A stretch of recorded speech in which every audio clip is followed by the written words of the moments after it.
Welcome to Superhero Rundown. I'm Jess, and today we'll be discussing the part of the LGBTQ plus community that seems to be the most elusive to scholars: gender fluidity and non-binary identity.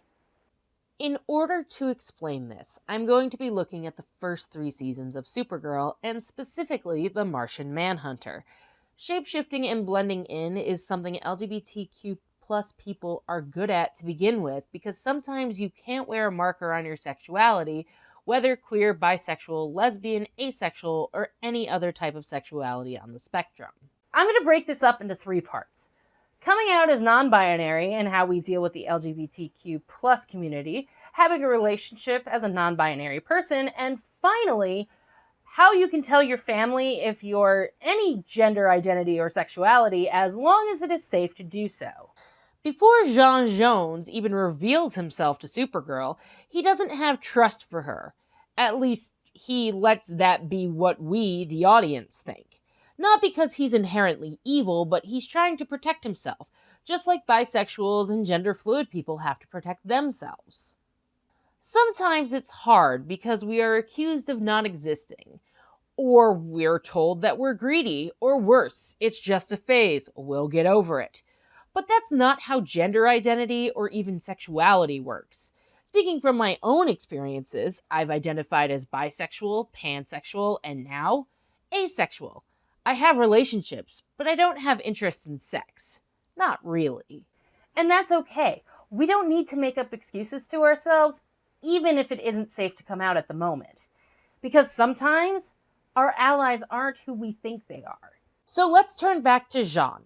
In the first season, he comes out to Alex and Supergirl respectively and tells them that he's the last Green Martian, explaining how he wound up in National City.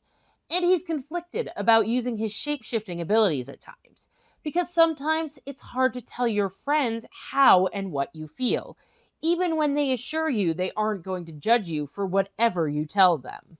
When J'onn gets arrested by the army and he's found out, it can be interpreted as how the LGBTQ plus community feels attacked by the governments of the world. J'onn didn't do anything wrong, he was protecting the planet, just like we haven't done anything wrong other than exist on this planet. And it's not just limited to those kinds of things. Sometimes people in our own community can be hurtful.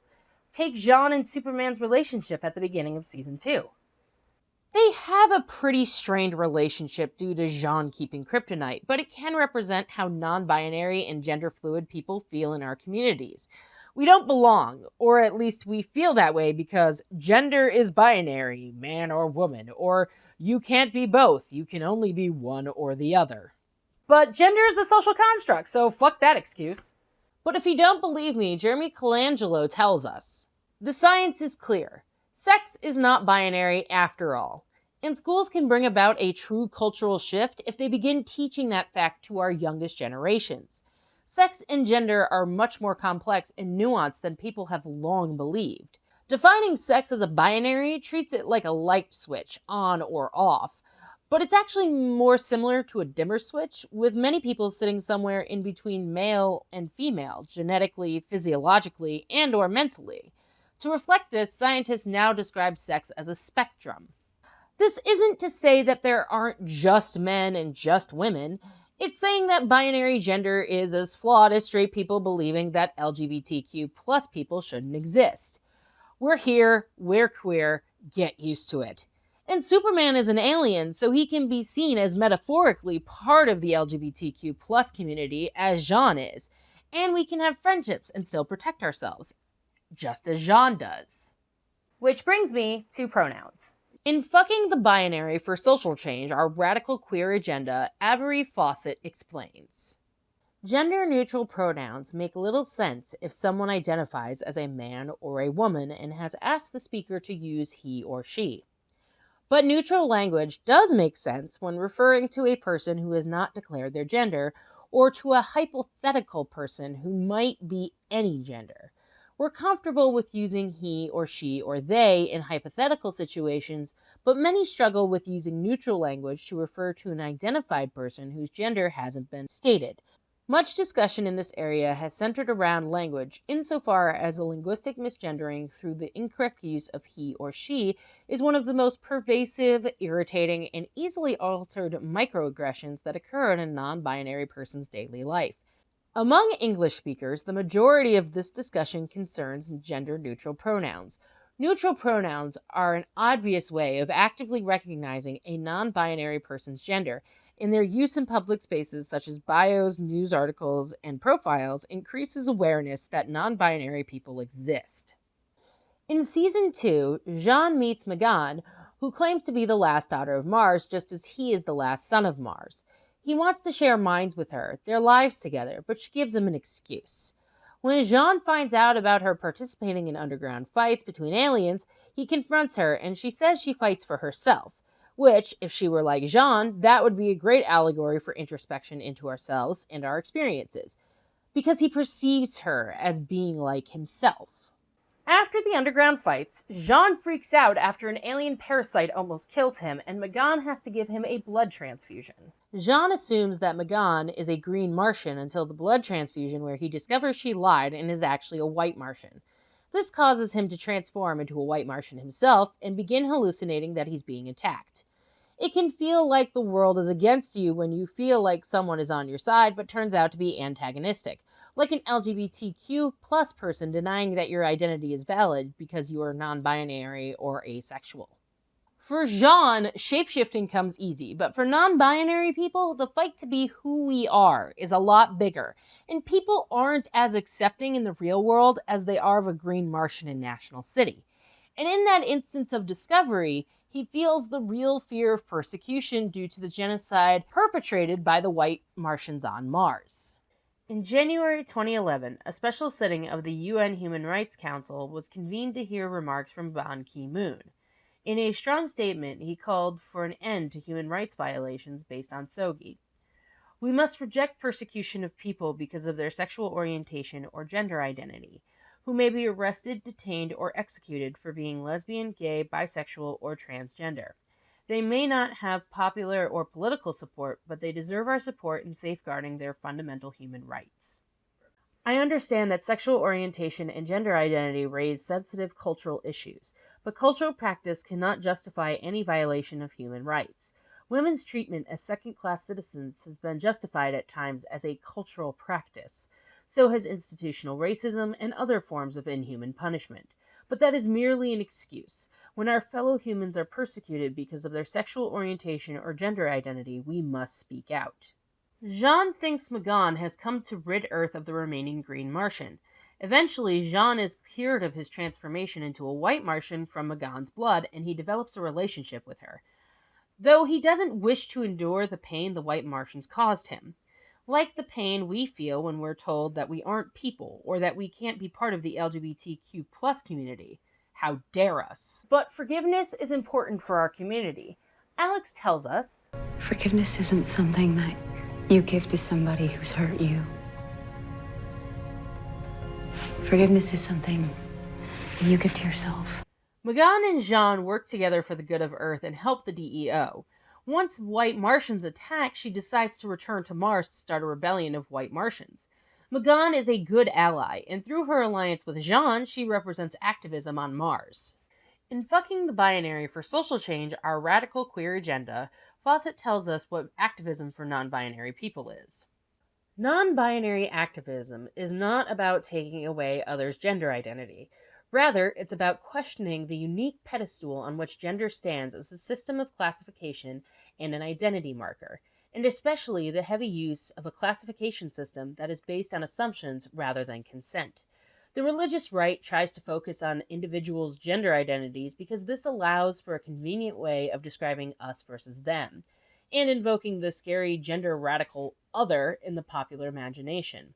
In fact, the problem non-binary activists challenge is a form of systematic control that affects everyone, regardless of individual identity. Though some young activists implement major change through campus groups, such change has more impact on the middle and upper class white populations from which the majority of university students originate than on the non-binary populations that face the largest structural challenges, such as non-binary people of color, working class, and poor non-binary people with disabilities, and those facing challenges along multiple identity vectors.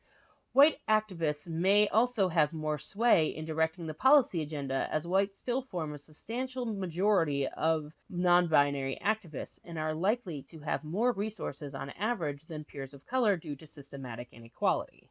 A large part of online activism is also story sharing and increasing visibility, which might not be seen as activism in a traditional sense.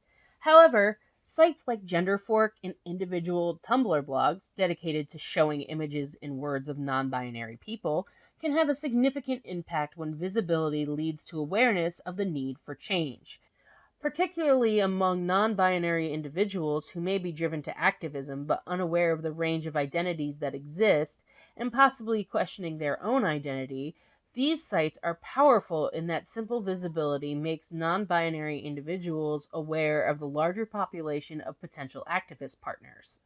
Okay, so we've talked about relationships, activism, and identity, but what about family?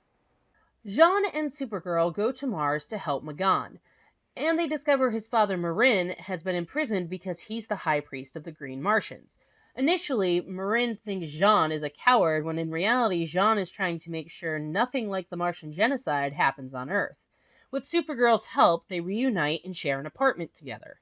They found each other again, and are a family reunited. Jean gives Mon-El some advice.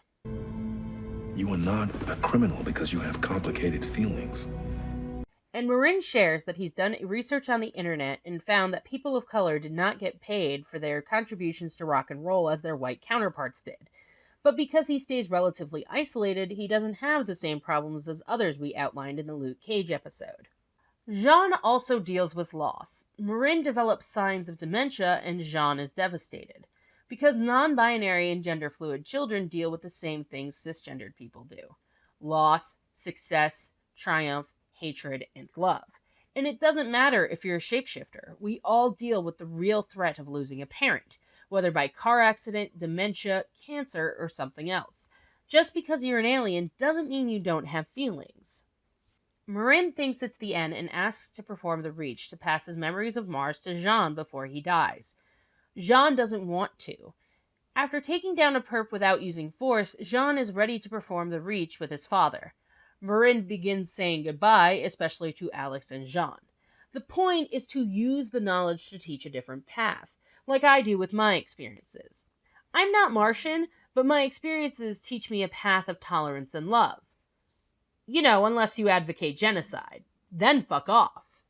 And I can't stress this enough. LGBTQ plus people are people. From the cisgendered straight white dude sitting in Philadelphia playing Fortnite to the non-binary person sitting in Minneapolis making this video. We're people, just like you. In fact, I have to go do something.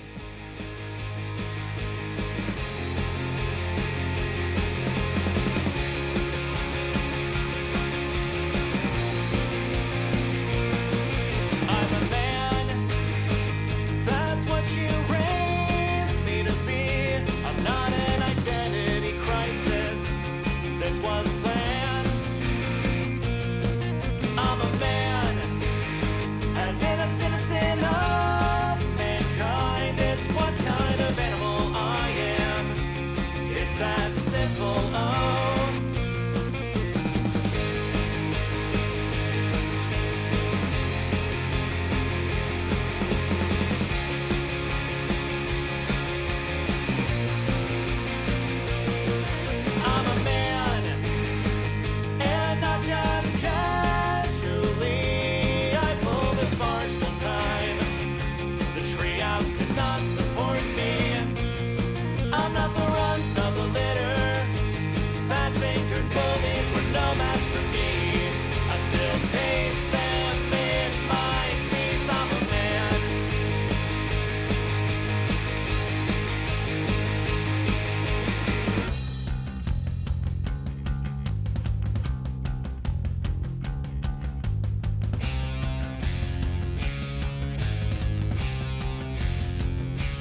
is the watermark by which I measure everything.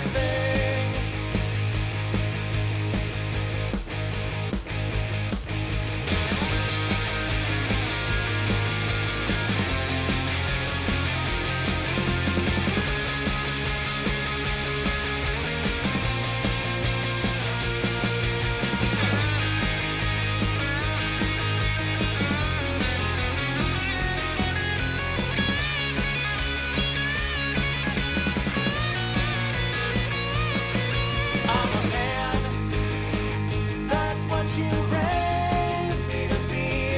I'm not your identity crisis, this was planned.